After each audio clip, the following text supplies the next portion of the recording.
obeisances, all praise to Srila Prabhupada. Om Jnanatimirandasya Jnananjana Shalakaya Chakshurunmritam Yena Tasmai Shri Gurave Namah. So we are continuing to read the Nectarean Ocean of the Holy Name by His Holiness Sachinandana Swami Maharaj.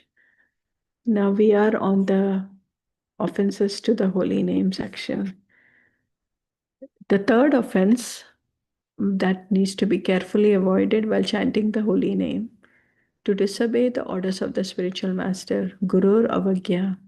Finally, after having traveled through innumerable bodies among the 8,400,000 different forms of life, the spirit soul gets the chance to accept a human body.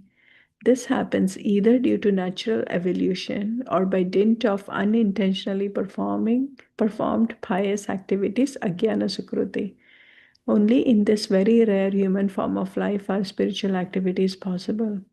The demigods and residents of the heavenly planets experience the reaction of their previous pious activities. Likewise, animals are bound by the reaction of their previous karma and are deeply absorbed in gross ignorance, which obstructs them from independently performing pious activities. No form of life no form of life other than the human body is appropriate to lead a spiritual life and to serve the Supreme Lord. If one does not endeavor very carefully to become self-realized, he will return to the cycle of repeated birth and death. An intelligent person will therefore use this rare opportunity and accept a spiritual master who can lead him to Krishna, the Supreme, Sri Krishna, the Supreme Lord. By his merciful instructions, the spiritual master aims to elevate us to the spiritual platform. Thus, the third offense, to disobey the orders of the spiritual master, is a very serious offense.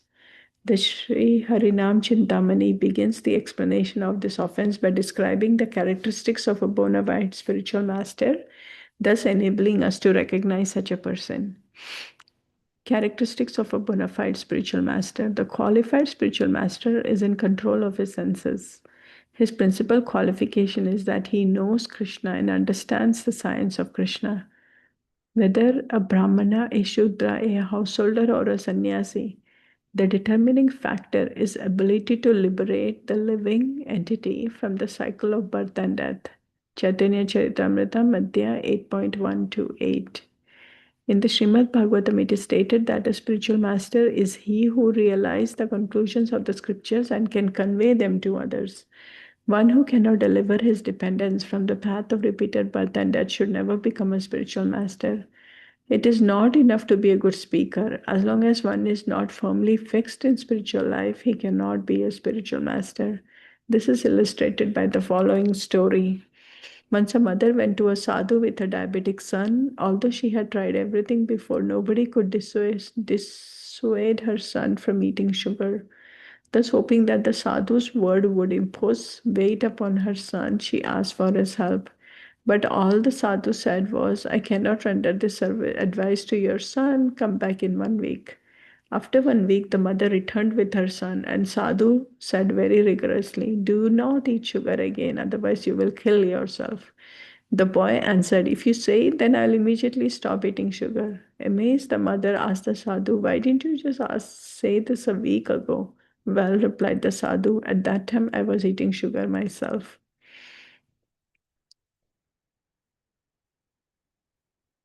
We can see how important it is for spiritual master to teach by example and to be Brahmanishta, firmly situated in spiritual life. Otherwise, he cannot induce others to give up their material life and begin with spiritual life. So here we are looking at the importance of avoiding offense by not following the instructions of the spiritual master, right? So we have to be careful, very careful. And when we talk about the spiritual master, I think the next section is going to talk about it, the three kinds of spiritual master. But in the spiritual life, right, there is the Diksha Guru, but then there is also the Siksha Guru. And also whoever we are taking those instructions, those who are helping us in the path of spiritual life is our Guru. So it is very important that when we are following the spiritual practices, spiritual life, that we follow the instructions of the spiritual master, because the spiritual master is the one that is going to take us, get us free from the path of, from the cycle of birth and death. And that's exactly the definition is given, that somebody who is firmly fixed in Krishna consciousness, very firmly fixed, and that's the person who is able to relieve us. Like it is seen, right? Like the analogy of a person who is completely chained with all the material attraction and material everything. Like we are all chained. We have so only a person who does not have those chains can come and relieve us. So, and that's the spiritual master. Also talks about, right, the agyata sukriti, that we have been going through so many lifetimes after lifetimes, and then finally in this lifetime we have gotten this huge blessing, that we have received guidance, we have a spiritual master, and we have all these instructions and this beautiful community where we are given the atmosphere to learn and grow and qualify ourselves to get free from this path of birth and death and really focus on service to the Supreme Lord. So that's very important to know, that we be very careful and we follow the instructions of the spiritual master and not to cause any offense. Sometimes I think people may wonder, right? It's not like our spiritual master is coming and guiding us every day, right? Every day it is not like our guru is coming and telling us what to do. So how do you apply this in your real life?